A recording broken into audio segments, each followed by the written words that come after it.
आणि मोदींसोबत आता कोण कोण शपथ घेणार हे पाहणं सुद्धा तितकंच औत्सुक्याचं ठरणार आहे। ग्राफिक्सच्या माध्यमातून ही नावं नेमकी कोणती असू शकतात हे आपण जाणून घेऊयात।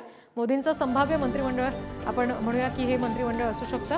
भाजपचे राजनाथ सिंह, नितीन गडकरी, प्रल्हाद जोशी, अर्जुनराम मेघवाल यांची नावं आहेत। मंत्रिमंडळामध्ये यांना संधी मिळते। अपना दलाच्या अनुप्रिया पटेल, जेडीयूचे लल्लन सिंग, त्याचबरोबर जेडीयूचे रामनाथ ठाकूर, हिंदुस्थानी आवाम मोर्चाचे जितन राम मांझी हे सुद्धा शपथ घेतील।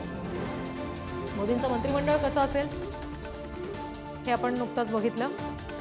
सगळे जे ज्येष्ठ नेते आहेत, राजनाथ सिंह आहेत, गडकरी आहेत, प्रल्हाद जोशी आहेत, मेघवान आहेत, त्याचबरोबर अनुप्रिया पटेल आहेत, लल्लन सिंग, रामनाथ ठाकूर, जितन राम मांझी, राममोहन नायडू, पेमासानी चंद्रशेखर, जयंत चौधरी, एच.डी. कुमारस्वामी या सगळ्यांची नावं त्याच्यामध्ये आहेत।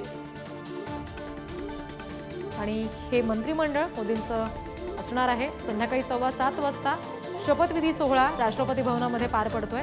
मोदी तिसऱ्यांदा पंतप्रधान पदाची शपथ घेतील आणि त्याचबरोबर त्यांचं मंत्रिमंडळ कसं असेल, कुठले नेते तिथे असू शकतात, कोणाची वर्णी लागू शकते हे सुद्धा आपण नुकताच पाहिलं।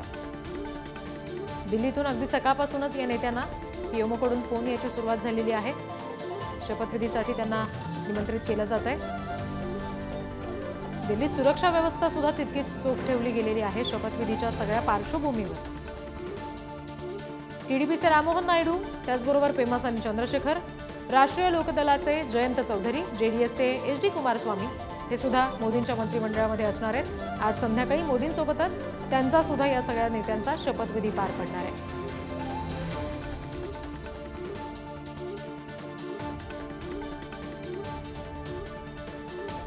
मोठी सुरक्षा व्यवस्था सुद्धा या सगळ्या पार्श्वभूमीवर ठेवली गेली आहे आणि हे जे सगळे नेते आहेत ज्यांची नावं आपण नुकताच पाहिली त्या सगळ्यांना आता दिल्लीमधून पीएमओकडून फोन यायची सुद्धा सुरुवात झाली आहे। शपथविधीसाठी त्यांना बोलावलं जात आहे।